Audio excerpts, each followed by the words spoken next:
vamos a leer 10:25 de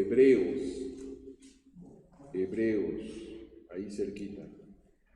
Y dice así: no dejando de congregarnos como algunos tienen por costumbre, sino exhortándonos, y tanto más cuanto veis que aquel día se acerca. Ok, entonces hermanos, les animo a que se puedan aprender estos versículos. Son 4, están chiquitos, anímese. No sienta la presión de tener que aprenderse 4, si se puede aprender 2 o 1 de verdad. Y por supuesto que cuando uno memoriza la palabra de Dios, en el momento oportuno el Señor va a utilizar ese versículo que tenemos para ayudarnos, para exhortarnos, para dirigirnos. Entonces, le animo a que se lo pueda aprender de memoria. Todavía nos quedan como 2 o 3 domingos para terminar nuestras lecciones y que lo podamos decir. ¿Sale y vale? ¿Sí? Vamos a orar. Señor, te damos gracias por este tiempo, gracias por tu palabra, gracias por lo que tú, Señor, nos enseñas. Yo te ruego, Señor, que lo que hemos de aprender en este día, Señor, sirva, por favor, para fortalecer, Señor, en quien hemos creído y de la manera que hemos creído. Que tú traigas crecimiento, Señor, al creyente, y también, Señor, que traigas salvación, Señor, a aquella persona que todavía no te conoce como Salvador. Que tú bendigas, que tú obres, quita de mi mente, corazón y boca, Señor, toda palabra necia, inútil, simple, Señor. Seas tú obrando y edificando, en el nombre de Jesús. Amén. Gracias, puede tomar asiento. Continuamos entonces, hermanos, con nuestra lección, divisiones en la iglesia. Estábamos viendo que las divisiones se provocan principalmente, si no nos dimos cuenta, las divisiones se provocan porque ciertas personas o ciertas iglesias quieren seguir pensamientos, ideas antes que la palabra de Dios. No es un fundamento la palabra de Dios. Entonces esto, por supuesto, pues va a provocar división. Veíamos que en la iglesia, sus primeros inicios y por considerables años, aunque eran diferentes puntos geográficos, por supuesto era la misma enseñanza, el mismo sentir de Cristo, el mismo pensar de Cristo. Y esto nos hacía ver que lo mismo que se enseñó en la iglesia de Tesalónica es lo que se enseñaba en la iglesia de Éfeso y en las diferentes iglesias locales. Y cuando el hombre comienza a seguir ideas o pensamientos antes que la palabra de Dios, es cuando hay confusión, cuando hay división. Y bueno, hay y existen tristemente pues falsos maestros, ya sea consciente o inconscientemente, yo no lo sé, pero personas que no son conforme a la palabra de Dios. Hermano Pedro, por favor, puede venir tantito, que no son conforme a la palabra de Dios. Y es ahí, hermanos, donde nos quedamos. El punto siguiente es un barco que naufraga, como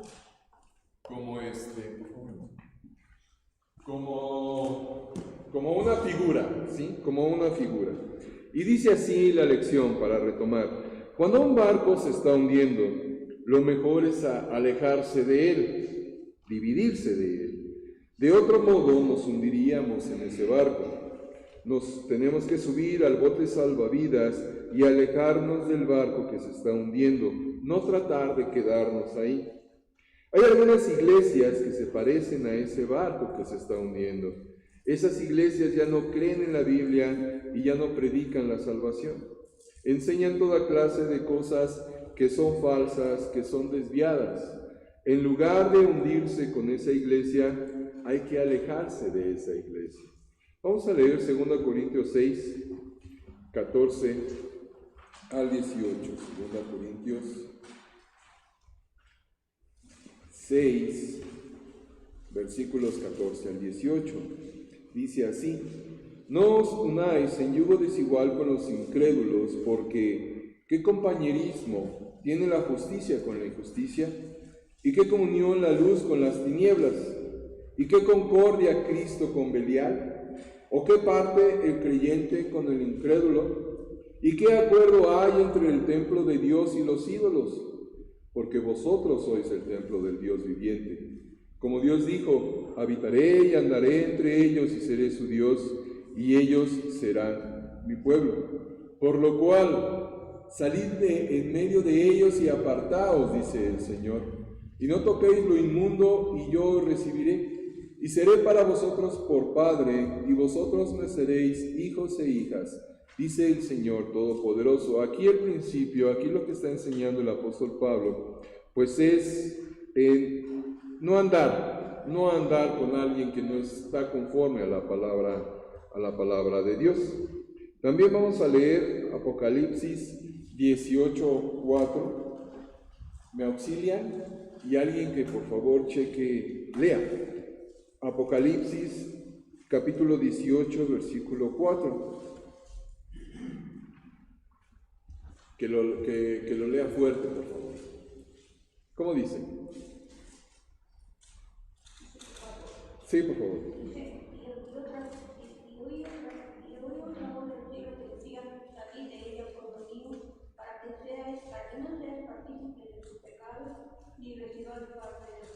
Entonces, dice el Señor, salid de ella, no os unáis con alguien que no está conforme a la verdad. Luego, vemos otro ejemplo. Consideremos un trasplante de hígado. El hígado es parte de un cuerpo moribundo. La persona estará muerta pronto. ¿Qué debe hacer el hígado si acaso tuviera voluntad? Si permanece en el cuerpo muerto, luego también el hígado estará muerto. Si es removido del cuerpo muerto y es colocado rápidamente en un cuerpo vivo, un trasplante, entonces continuará viviendo y continuará funcionando ese hígado. Hay algunas personas que están en iglesias muertas. Deben salir de esas iglesias muertas y unirse a una verdadera iglesia viva donde se cree y predica la Biblia. Aquí hay unas preguntas que son muy personales. ¿Está usted en una iglesia en la cual se enseña y se predica y se cree la Biblia? Si no es así, ¿qué se debe de hacer? ¿Debe de quedarse allí y tratar de mejorar esa iglesia o debe de salirse? ¿Qué dice Dios? Ya lo leímos. ¿Qué es lo que dice el Señor? Salir de ella es el consejo, salir de ella. Y bueno, no se trata tampoco de andar robando ovejas, ¿verdad? De ninguna manera. Algo que a mí me enseñaron cuando allá en una ruta que teníamos en Tlalnepantla, en La Blanca, y tocábamos puertas, invitamos a la iglesia y la oportunidad de presentar el Evangelio lo aprovechábamos para hablar de Cristo a las personas. Y me tocó a mí, tocando puertas, encontrarme a personas, a familias que asistían a una iglesia, tenían su iglesia local, pues. Entonces, pues yo llegando con mi invitación, estas personas decían, sí, lo vamos a visitar, nosotros tenemos nuestra iglesia, pero pues sí, lo visitamos. Le digo, espéreme tantito, mire, por supuesto que nos da mucho gusto cuando nos visitan, pero ¿sabe qué? Si usted tiene su iglesia local y su iglesia es una buena iglesia, si su iglesia predica la Biblia, si su iglesia predica en contra del pecado, si su iglesia cree en la santidad, cree en la verdad y su iglesia es una iglesia que está fundamentada en la palabra de Dios, continúe usted en su iglesia. No me haga sentir que ando yo de roba ovejas, ¿verdad? No, eso no es correcto, no es ético. Luego, si se trata de una iglesia con una doctrina completamente pues equivocada, sí, siempre existió de mi parte la persuasión de decirle a estas personas, ahorita me acuerdo de una familia, de decirle, mire usted, sí, le acepto que nos visite y considere, escuche, lea su Biblia y ore, y el Señor le va a mostrar. Entonces, seguimos adelante. El siguiente tema, inciso, es el movimiento ecuménico, y esto es un tema y un punto muy importante. Las iglesias están divididas y es lo que estamos viendo. Todos lo sabemos, lo hemos visto o lo vivimos. Durante el siglo XX y ya estando en el siglo XXI, se han estado haciendo esfuerzos para volver a unir a todas las iglesias. Esto se llama el movimiento ecuménico. Los que participan de este movimiento están diciendo cosas como estas, semejantes a estas oraciones, a estos enunciados, frases. Unámonos, olvidemos nuestras diferencias y unámonos todos. Otra frase es, debemos amarnos unos a otros y no continuar divididos. No importa lo que creamos, mientras todos seamos uno. Y la verdad, de primera oída o de primera instancia, pudieran estas frases sonar conciliadoras. Pudieran estas frases sonar de una manera o con una intención para un buen propósito, de una unión eclesiástica, de que todos estemos juntos, y pudiera considerarse bueno, pero hay que tener cuidado. ¿Qué es lo que está detrás de esto? Bueno, recordemos que la verdad nunca debe ser sacrificada en aras de la unidad. Nunca, nunca, nunca. La verdad, y hablando de lo que es la verdad bíblica, la verdad es más importante que la unidad. ¿Qué agrada más a Dios? ¿Estar por la verdad aunque estemos totalmente solos? ¿O que estemos en el error junto con miles de otros? ¿Qué es lo que agrada a Dios? ¿O lo que va a agradar a Dios? Por supuesto, seguir la verdad. Nunca debemos dejar de lado a la Biblia, con tal de poder tener unidad. Y creo que somos muy criticados por eso, y hubo un tiempo en que también con algunos compañeros de un trabajo donde estuve también pues fui muy criticado por esa situación. Tenemos unos ejemplos. Divisiones en el Antiguo Testamento. Dios siempre está buscando hombres que persisten en su verdad y que obedecen su palabra. Las dificultades y divisiones vienen cuando los hombres se niegan a perseverar en la verdad, cuando los hombres pierden la relación vertical con Dios, la que veíamos la semana pasada. Y tenemos unos ejemplos aquí. Abraham, ¿qué sucedió con Abraham? Bueno, Abraham persistió con firmeza en la verdad de Dios, aún cuando venía de una familia que no lo hacía. ¿De dónde fue llamado Abraham? Vamos a leer Josué 24:2. Josué 24:2, aquí está hablando Josué y hace referencia y menciona a Abraham. 24:2. Si alguien me auxilia y lo lee, por favor. Y dijo Josué a todos los pueblos, así dice Jehová Dios de Israel, pues sus padres habitaron antiguamente al otro lado del río. Esto es Care, a padre de Abraham, y de Nacor, servían a dioses extraños.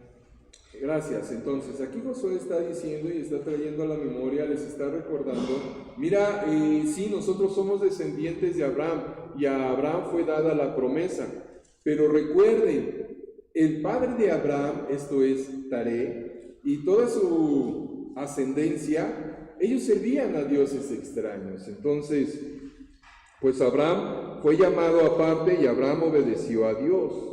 Entonces, en Josué 24:2 nos dice que el padre y abuelo de Abraham servían a ¿quiénes? Dioses extraños. Luego, otro ejemplo es Moisés. Moisés perseveraba en la verdad de Dios y perseveró en la verdad de Dios.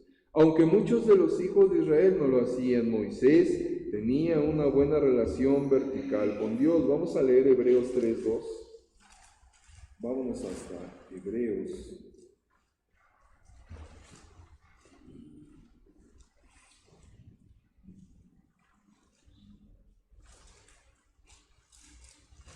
Hebreos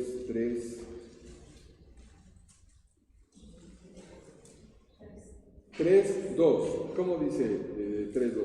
El cual es fiel al que constituyó, como también lo fue Moisés Entonces aquí nos está hablando de la fidelidad de Moisés. David, también es mencionado David. David fue un hombre según el corazón de Dios, así lo indica la Biblia. Él tenía una sana y buena relación vertical con el Señor. Lo podemos leer a través de toda la historia de David y también cuando leemos los Salmos. También vemos una división, y lo tenemos aquí como ejemplo, cuando vino la división del reino del norte de Israel y el reino del sur de Judá. Después, esto sucedió así: después del reinado del rey Salomón, hubo una terrible división del reino por el fracaso y pecado del hombre.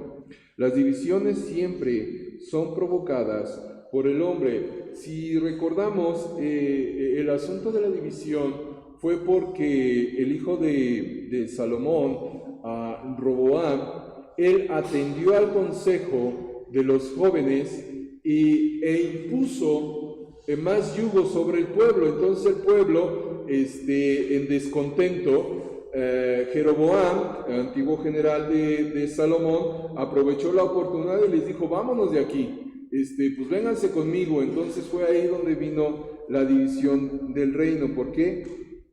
Por no atender al consejo de Dios, en este caso representado por los ancianos, por los viejos, que le dieron el consejo a Roboam de disminuir, de aliviar el yugo que existía sobre el pueblo.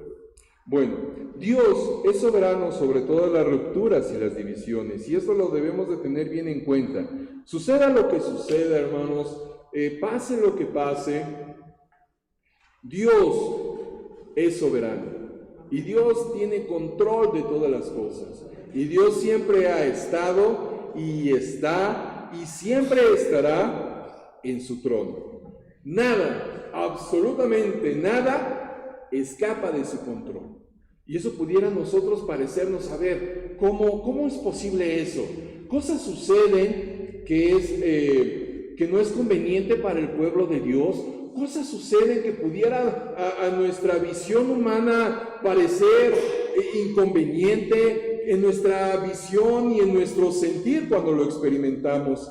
Pudiera ser doloroso, pudiéramos considerarlo inclusive como un retroceso. ¿Cómo es posible que Dios tenga control de eso e inclusive forme parte de su plan? Bueno, la respuesta sigue siendo la misma. Dios es soberano. Si usted y yo no se nos escapa eso de nuestra mente y de nuestro corazón, y siempre procuramos, con la ayuda de Dios, tomar decisiones lo más acercado a la voluntad de Dios o en la voluntad de Dios, pues así sea en medio de un tornado, así sea en medio de un remolino, así sea en una isla chiquitita en medio del Pacífico, Dios tiene control de todas las cosas. Y el apóstol Pablo ahí en Romanos nos enseña que todo, absolutamente todo lo que sucede, si usted ama a Dios, va a ser para su bien. Y eso su corazón carnal no lo va a entender. Pero Dios lo dice. Amén. Dios lo dice. Y hermano, créame, es para darse de topes en ocasiones. Señor, ¿cómo es posible? Suceden cosas, pasan situaciones, hay dolor, hay tristeza, hay necesidad. Pero hermano, si usted ama a Dios, abra usted la Biblia, lea Romanos y créale al apóstol Pablo cuando, inspirado por Dios, dijo: todas las cosas a los que aman a Dios son para su bien. Y hermano, Dios le va a dar de su gracia para entenderlo, aceptarlo y creerlo. Y Dios le va a bendecir. Créanme, Dios le va a bendecir. Nada de lo que sucede toma a Dios por sorpresa. Él lo sabe todo sobre los fracasos de los hombres. Dios, en su gracia y longanimidad, Dios espera mucho tiempo antes de enojarse con nosotros. Puede usar estas divisiones. Dios sabe que la gran mayoría de las personas no están interesadas en conocer y permanecer en su verdad, tristemente. Pero Dios espera pacientemente que algunos individuos quieran oír su palabra y quieran persistir en ella. Dios también te está esperando a ti. ¿Desea usted tomar una posición firme en la palabra de Dios? Que nuestra respuesta pueda ser sí. ¿Quiere usted formar parte de ese pequeño remanente de personas que toman en serio la palabra de Dios? Que nuestra respuesta pueda ser sí. Aún en el día de hoy, Dios está buscando a hombres como Abraham, Moisés y David. Entonces, hermano, tenga usted esa confianza, tengamos esa confianza, de que mientras nosotros nos sentemos y estemos fundamentados en la verdad de Dios, todo lo que suceda será para nuestro bien.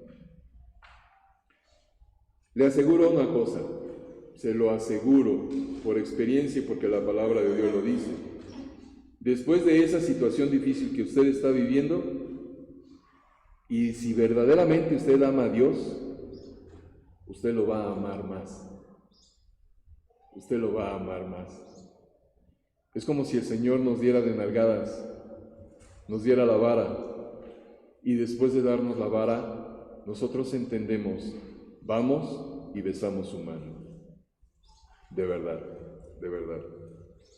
Hoy en día hay muchas religiones diferentes, hay muchas diferentes razas de gentes, grupos étnicos quiero decir. Hay muchos grupos diferentes, italianos, polacos, hispanos, en diferentes nacionalidades, muchas costumbres diferentes. Todas estas cosas y muchas otras causan divisiones entre la gente. Parece que todos ellos quieren permanecer en sus pequeños grupos. Dios, en su gracia, puede derribar esos muros de división. En Gálatas 3:28 leemos así. Gálatas 3:28.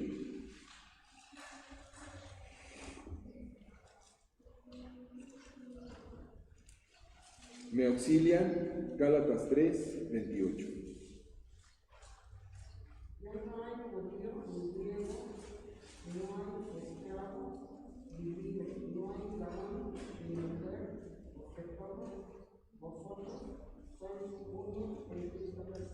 Gracias. El Señor derriba toda situación y Él nos hace permanecer en uno cuando estamos con Él.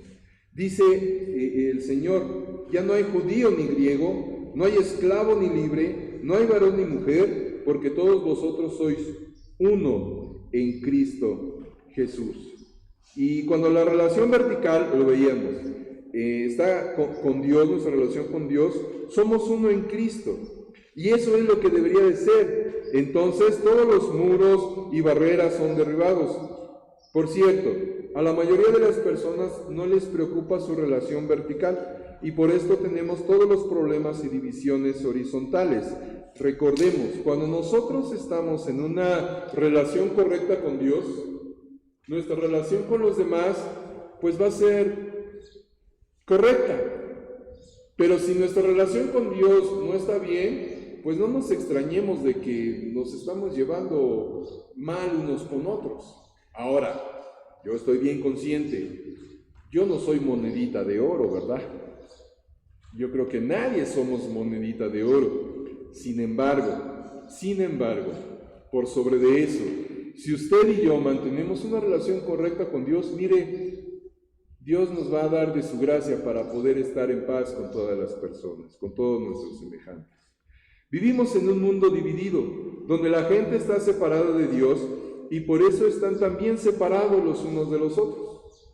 Por cierto que el Señor Dios quiere unidad y unicidad, claro, eso es lo que el Señor pidió en oración, nos lo enseña Juan 17, cuando el Señor pedía que todos los creyentes fuésemos uno. En la futura edad del reino no habrá cientos de religiones diferentes en el mundo, habrá unidad de culto, porque todos adoraremos al Rey de Reyes. Y los que no adoren al Rey que Dios ha dispuesto y a la manera de Dios, serán castigados, ahí sí, en ese tiempo. Ningún culto o religión falsa será permitida sobre la faz de la tierra. Y eso lo pudimos apreciar y aprender en la escuela dominical de hace algunas semanas cuando el pastor estuvo enseñando acerca del milenio. Durante el periodo de la tribulación también habrá unidad de culto, ¿sí? pero este será un culto falso. El hombre de pecado, el anticristo, no permitirá otras religiones.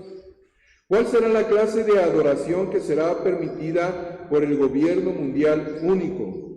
Nos lo dice Apocalipsis, en donde únicamente será la religión y el modo de pensar establecido por el anticristo. Y qué bendición que no vamos a estar aquí, ¿verdad? Qué bendición que no vamos a estar. Pero será espantoso, de verdad será espantoso. Muchas personas van a querer creer en Dios. Muchas personas van a buscar iglesias, pero pues ya no vamos a estar. Y yo creo, pues se van a conformar finalmente. Va a haber diferentes sentires, yo creo, pero se van a conformar finalmente con lo que el anticristo les diga, con ese líder mundial. La gente muchas veces se une para una causa o propósito común. Herodes y Pilato se odiaban mutuamente, no se llevaban bien, pero estaban unidos por su odio común hacia Jesucristo. Esto lo leemos en Lucas 23:12. Vamos allá. Lucas 23:12. Lucas 23:12. Dice así: y se hicieron amigos Pilato y Herodes aquel día. ¿Qué día? El día cuando arrestaron al Señor y cuando empezaron a enjuiciarlo, cuando Pilato lo mandó a Herodes y luego Herodes lo mandó de regreso. ¿Qué sucedió? Que Pilato y Herodes no se llevaban bien, pero ese día, gracias a lo que estaba sucediendo, dice la Biblia, se hicieron amigos, porque antes estaban enemistados entre sí. Vaya causa común, ¿verdad? Qué triste. Durante la Segunda Guerra Mundial, muchos países diferentes se juntaron y unieron para poder pelear contra Alemania y Japón y vencerlos. Al final de la tribulación, la gente de todo el mundo se unirá contra Dios, y eso va a ser verdaderamente terrible. Hemos visto la historia pasada, Israel en los días del Antiguo Testamento y la Iglesia durante sus 2000 y más años de historia, y hemos visto la historia futura, la profecía sobre la tribulación y el reino milenial. Quiera Dios ayudarnos a aprender las lecciones importantes de la historia. Si no aprendemos de la historia, cometeremos los mismos tristes errores. Las grandes lecciones de la historia son en gran parte ignoradas hoy. Para dar un ejemplo de esto, ¿cuántas veces en el noticiario de la televisión comparten con nosotros los comentadores de noticias las grandes lecciones de la historia? Esto habla y hace referencia, y lo que quiere decir aquí es que pues el hombre, la sociedad, no ha terminado de aprender que el mismo egoísmo es lo que causa las guerras, lo explica Santiago, es lo que causa las guerras, los problemas, y pues vienen los conflictos, ¿verdad?, internacionales. Aprendamos de la historia que siempre cuando una persona falla en tener o mantener una buena relación vertical con Dios, entonces vendrán divisiones y dificultades horizontales.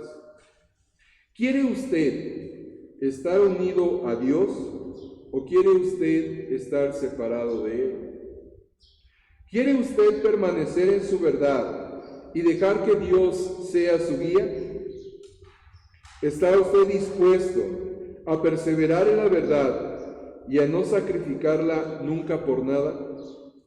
¿Es su relación con los demás como debe ser? Padres, hermanos, amigos, compañeros de trabajo, vecinos, semejantes. ¿Su relación es así, correcta, como debe de ser? ¿O es una relación completamente siempre en conflicto? Eso es un indicador de cómo está su relación con Dios. O inclusive de que si usted tiene una relación con Dios.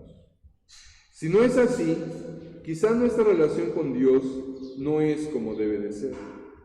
Y pues, hermanos, ya casi llegando al final de las lecciones, recapitulando, pues fue una síntesis, si se puede decir así, una síntesis general histórica, en donde nosotros pudimos aprender, primeramente, que Dios tiene control de todo, y Dios siempre mantiene un remanente. Si nosotros no aprendemos de las lecciones que históricamente vienen, por supuesto, en la palabra de Dios y de manera secular, pues estamos condenados a cometer el mismo error, Y por supuesto, si usted tiene el deseo y el anhelo de conocer a Dios, de seguir a Dios, pues la verdad está escrita en su palabra. Y gracias a Dios, en nuestro país tenemos la oportunidad de poder tener la palabra de Dios en nuestras manos. Y la palabra de Dios, finalmente, lo que nos enseña a nosotros es a Jesucristo. Siempre, siempre, siempre, la palabra de Dios nos enseña a Jesucristo, siempre apunta a Jesucristo. De tal manera que nosotros podemos tener la confianza de que si creemos en Cristo y queremos agradarle a Él, pues podemos fundamentarnos en su palabra, en lo que el Señor dice, para poder tener y vivir una vida correcta. Pero esto va a emanar, esto va a tener como principio una vida cambiada, quiero decir, una conversión, un nacimiento espiritual. En Juan 3, nosotros leemos la historia, el pasaje cuando Nicodemo se dirige al Señor. Y va Nicodemo, siendo él un fariseo, siendo él un maestro, un intérprete, un líder religioso del pueblo. Y va con el Señor Jesucristo y le dice: Señor, pues podemos darnos cuenta que tú vienes de Dios. Porque las cosas que tú haces y que tú dices, pues solamente alguien que viene de Dios puede hacerlas y decirlas. Y pudo el Señor tener con él unos discursos religiosos bastante profundos. Pudo el Señor hablar muchas cosas con Nicodemo acerca de la religión, acerca de la interpretación de la ley, acerca de la historia del pueblo judío. Pudo hacerlo el Señor. Pero el Señor lo que le tocó a Nicodemo, lo que le mencionó a Nicodemo, es la respuesta a la pregunta y al problema que todos, absolutamente todos en este planeta tenemos. ¿Qué de la eternidad? El Señor le dijo a Nicodemo: mira, Nicodemo, lo que tú necesitas es nacer de nuevo, nacer espiritualmente. Pudiéramos pasar, no le dijo así el Señor, pero que podamos entender ese pasaje. Pudieron haber pasado toda la noche hablando de religión, pero el punto principal es la salvación de Nicodemo en ese pasaje. De tal manera que el punto principal para cada persona que quiere conocer a Dios, o que tiene la intención de conocer a Dios, o que tiene el deseo de aprender de Dios, o de hablar o mencionar algo de Dios, lo importante es su salvación. ¿Es usted salvo? Quiero decir, ¿tiene usted la seguridad absoluta de su salvación? Cuando usted muera, ¿dónde va a ir su alma? Como dice Salomón, el fin del discurso es este: teme a Dios y apártate del mal. En el Evangelio, en el Nuevo Testamento, es el Evangelio la respuesta a esa pregunta. ¿Tiene usted la seguridad de su salvación? ¿Cree usted en Jesucristo como Señor, Dios y Salvador? ¿Está usted seguro de que su nombre está escrito en el libro de la vida? ¡Qué bendición poder aprender de la Biblia! ¡Qué bendición poder aprender de la historia! ¡Qué bendición poder aprender de muchas cosas! Pero ¿usted tiene la seguridad de la vida eterna? Si no, le invito, le animo, le exhorto a que considere su eternidad, a que considere ¿qué de usted si el día de hoy se presenta ante Dios? Si usted no tiene la seguridad de la salvación, tenga cuidado. No lo quiero espantar, o tal vez sí. Tenga cuidado, porque a consecuencia de nuestros pecados merecemos, y me incluyo, el infierno. Y el infierno es real y es verdadero. Y si usted no se ha arrepentido y ha depositado su fe en Jesucristo como Señor y Salvador, su destino es el infierno. No que crea usted en una religión, no que sea usted miembro de una iglesia, sino que deposite su fe y confianza, arrepintiéndose y pidiéndole perdón en Jesucristo, como Señor, como Dios, como Salvador, y su nombre será escrito en el libro de la vida. Y ese va a ser el inicio de una vida espiritual. Antes no. Hasta aquí vamos a llegar, hermanos. El próximo domingo probablemente terminemos nuestras lecciones. Vamos a orar. Señor, te damos gracias por este tiempo. Señor, hay muchas cosas y todavía muchísimas cosas que se pueden platicar, enseñar y aprender, por supuesto, Señor. Pero lo más importante, y por lo cual vino Cristo, es la salvación del hombre, es nuestra salvación. Te damos gracias por la salvación y yo te ruego, yo te imploro, que si alguna persona, Señor, no tiene la seguridad de su salvación, oh Dios, que tú toques su corazón, que tú le hagas ver su necesidad, que tú literalmente, Señor, abras la tierra y le muestres la horrenda realidad del infierno, y que esta persona crea, Señor, en el Evangelio, se arrepienta y deposite su confianza en Cristo, y que su nombre pueda ser escrito en el libro de la vida, y sea escrito en el libro de la vida. Bendice, Señor, el tiempo que sigue. Yo te ruego, Señor, que lo que pudimos ver sirva no para llenar nuestra cabeza de conocimientos, sino para fortalecer, Señor, en quién hemos creído. Gracias por la paciencia de mis hermanos. Bendice el tiempo que sigue. En Cristo Jesús. Amén.